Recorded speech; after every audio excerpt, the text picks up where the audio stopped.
नमस्कार। ये महाभारत कथा पूरी तरह से वेद व्यास महाभारत के ऊपर आधारित है। यदि आप इसका निरंतर श्रवण करते रहना चाहते हैं तो इस चैनल को सब्सक्राइब ज़रूर कर लें और आगे आने वाली सभी पॉडकास्ट के नोटिफिकेशन के लिए बेल आइकन को भी ज़रूर से प्रेस कर दें।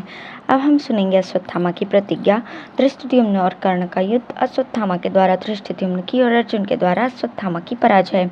संजय कहते हैं, महाराज, तदंतर दुर्योधन ने कर्ण के पास जाकर कहा, राधानंदन, ये युद्ध स्वर्ग का खुला हुआ दरवाजा है जो हमें स्वतः प्राप्त हो गया है। सौभाग्यशाली क्षत्रियों को ही ऐसा युद्ध मिला करता है। यदि तुम लोगों ने युद्ध में पांडवों को मारा तो धन धान्य से संपन्न पृथ्वी प्राप्त करोगे, और यदि शत्रुओं के हाथ से तुम ही मारे गए तो वीर पुरुषों को प्राप्त होने योग्य पुण्य लोक पाओगे। दुर्योधन की बात सुनकर श्रेष्ठ क्षत्रियों ने हर्षध्वनि की। फिर सब और बाजे बजने लगे। उस समय अश्वत्थामा ने वहां पहुंचकर आपके योद्धाओं को हर्षित करते हुए कहा, आप सब लोगों ने तो देखा ही था कि मेरे पिता अस्त्र डालकर योग में स्थित हो गए थे, तो भी उन्हें धृष्टद्युम्न ने मारा। इसके कारण तो मुझे अमर्ष्य ही मित्र दुर्योधन का हित भी करना है। इसलिए क्षत्रियों, मैं आपके समक्ष ये प्रतिज्ञा करता हूँ कि धृष्टद्युम्न को मारे बिना अपना कवच नहीं उतारूंगा। यदि मेरी प्रतिज्ञा झूठी हो तो मुझे स्वर्ग न मिले। लड़ाई में अर्जुन या भीम जो भी मेरा सामना करने आएंगे उन सबको मैं कुचल दूंगा, इसमें तनिक भी संदेह नहीं है। अश्वत्थामा के ऐसा कहने पर कौरवों की सेना ने एक साथ होकर पांडवों पर धावा किया। साथ ही पांडवों का भी उस पर आक्रमण हुआ। दोनों दलों में घोर संग्राम होने लगा। मनुष्यों का भीषण संहार मचा। प्रलय काल का सा दृश्य उपस्थित हो गया। उस समय पांडवों के पक्ष में युधिष्ठिर की और हमारे दल में कर्ण की प्रधानता थी। खूब जोर से मारकाट हुई। खून की धारा बह चली। संसप्तकों में से अब थोड़े ही बच गए थे। इसलिए धृष्टद्युम्न तथा पांडव महारथियों ने सब राजाओं को साथ लेकर कर्ण पर ही धावा किया, किंतु कर्ण ने अकेले ही उन सब का बढ़ाव रोक दिया। धृष्टद्युम्न ने कर्ण को एक बाण मारकर कहा, अरे खड़ा रहे, कहाँ भागा जाता है।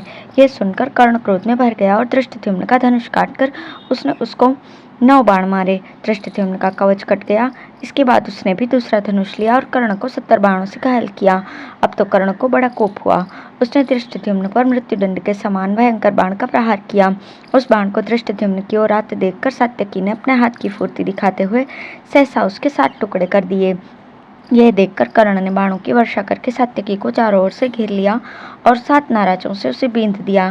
सात्यकी ने भी कर्ण का यही हाल किया।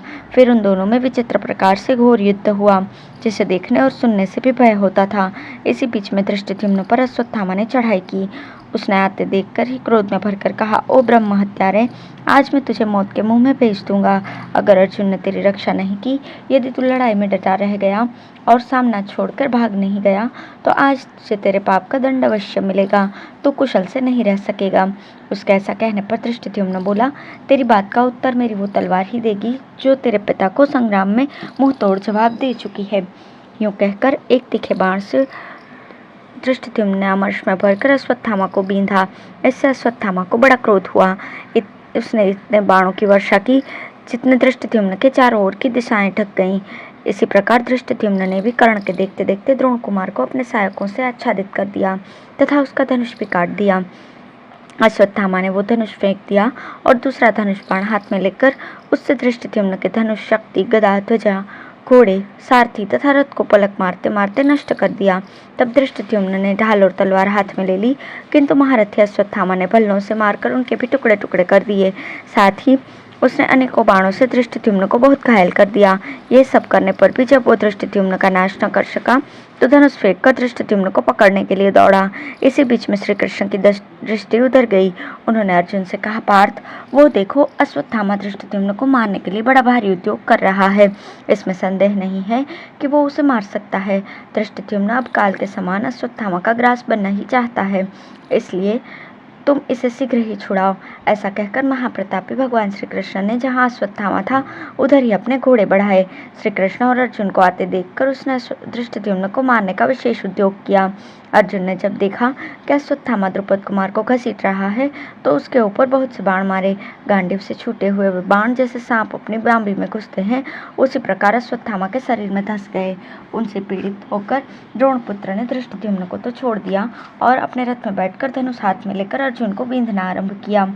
इतने में सहदेव धृष्टद्युम्न को अपने रथ पर बिठाकर वहां से अन्यत्र हटा कर ले गया।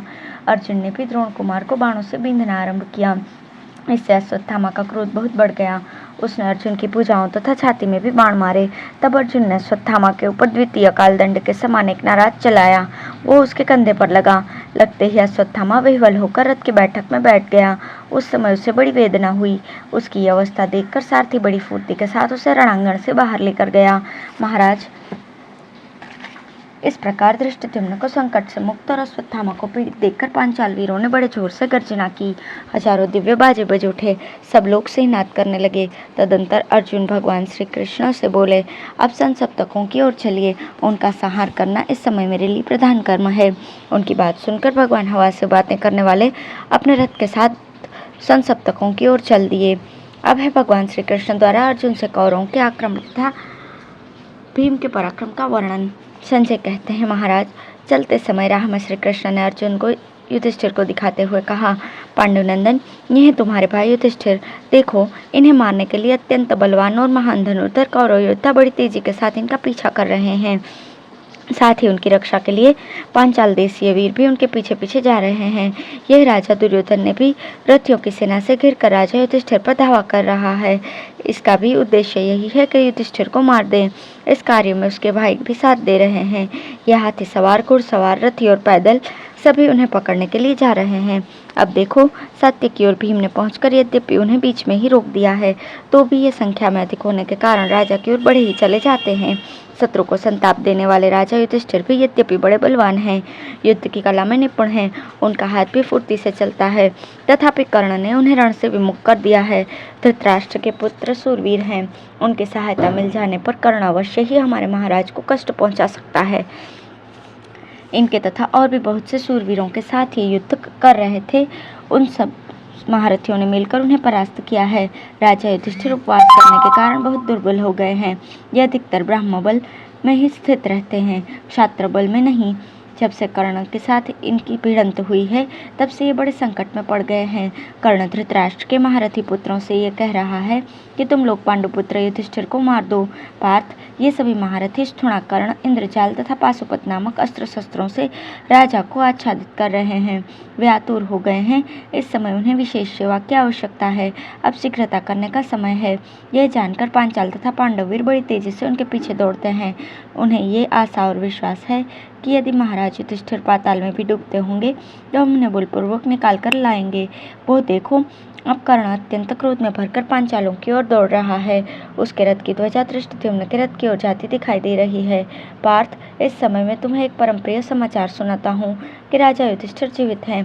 उधर वे महाबाहु भीम हैं, जो सृंजियों की वाहिनी तथा सात्यकी के साथ लौटाकर अपनी सेना के मुहाने पर खड़े हैं। पांचाल योद्धा तथा भीम अपने तेज बाणों से अब कौरवों पर प्रहार कर रहे हैं। देखो, कौरव सेना भाग चली। सैनिकों के घावों से खून की धारा जा रही है। उनकी बड़ी दयनीय दशा दिखाई देती है। अब देखो, भीम शत्रुओं की सेना को खदेड़ने लगे। उनकी वजह से कौरव वाहिनी बड़े संकट में पड़ गई है। ये रथी लोग भीम के भय से थर्रा उठे हैं। हाथी उनके नाराजों की मार से विदीर्ण हो होकर जमीन पर गिर रहे हैं। बड़े बड़े गजराज भीम के बाणों से घायल होकर अपनी ही सेना को रोनते कुचलते हुए भागे जा रहे हैं। अर्जुन, पहचान लो, संग्राम विजयी वीरवर भीम का ये दुस्सह नाद सुनाई देता है। यह लो, उन्होंने 10 बाण मारकर निषाद राज के पुत्र को भी मौत के घाट उतार दिया। अब कौरवों की बोलती बंद हो गई है। पहले जैसी उनकी गर्जना नहीं सुनाई देती। भीम ने दुर्योधन की 3 अक्षौहिणी सेनाओं को आगे बढ़ने से रोककर मारा है। जिनकी आंखें कमजोर है, वे जैसे दोपहर के सूर्य की ओर नहीं देख सकते, वैसे ही ये कौरव पक्ष के राजा लोग भीम की ओर आंख उठाकर भी नहीं देख पाते। उनके बाणों की मार से भयभीत हुए शत्रुओं को कहीं भी चैन नहीं मिलता। भगवान श्री कृष्ण के मुख से ये बातें सुनकर अर्जुन ने भीम के दुष्कर पराक्रम पर दृष्टिपात किया। फिर अपने बचे कुछ शत्रुओं को तीखे बाणों से मारना आरंभ किया। संसप्तक योद्धा यद्यपि बड़े बलवान थे, तो भी वह अर्जुन की मार से युद्ध में नहीं ठहर सके। भयभीत होकर सब दिशाओं में भाग गए।